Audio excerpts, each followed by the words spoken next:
कि भैया एगो गीत और प्रस्तुत करत बाटी हम लाल मन निषाद।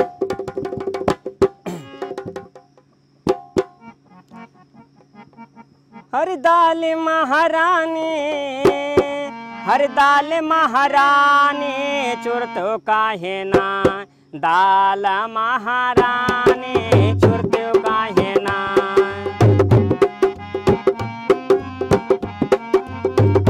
हे दाल महारानी दाल महारानी चुरतो काहे ना दाल महारानी चुरतो काहे ना।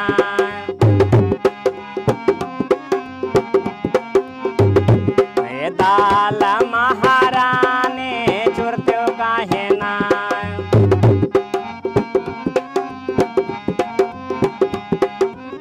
लेकिन कैसे?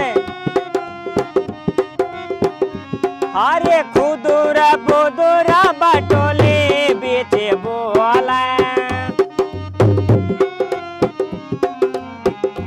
ये खुदरा बुदुरा बटोले बेचे बोला बटोली में बोले सके बटोले में बोले।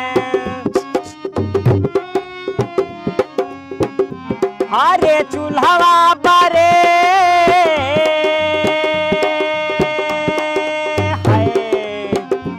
अरे चूल्हा बारे से उठी रानी चुरतो काहे ना दाल महारानी चुरतो काहे ना।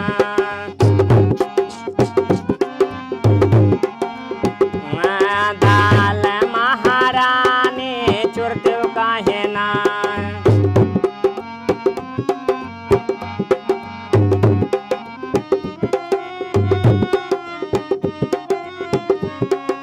हल्दी पड़े से जला दे भाई हैं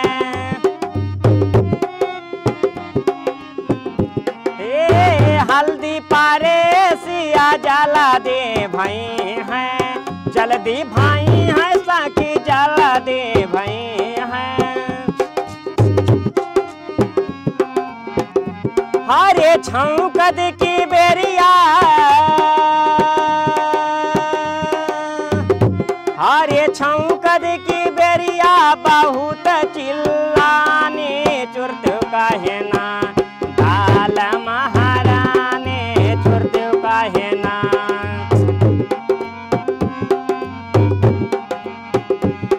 दाल महारानी चुरतो काहे ना।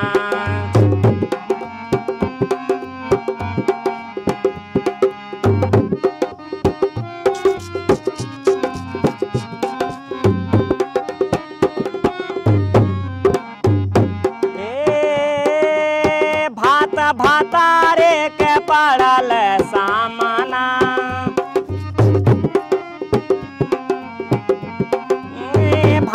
भातारे के पड़ल सामना पड़ल सामना भैया पड़ल सामना।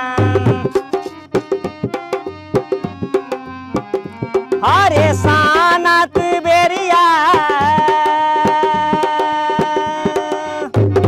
हरे सानत बेरिया बहुत लिपटानी चुरतो काहे ना दाल महारानी चुरतो काहे ना।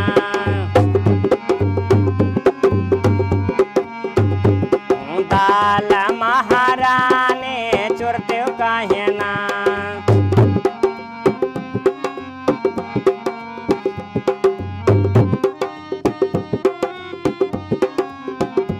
अरे कहाँ कबीरा सुना भैया साधो ये सुना भैया साधो सुना भैया साधो कहाँ कबीरा सुना भैया साधो।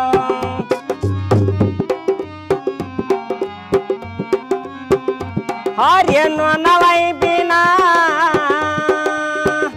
हरे लाल माना नवई बिना खिसियानी चुरतो काहे ना दाल महा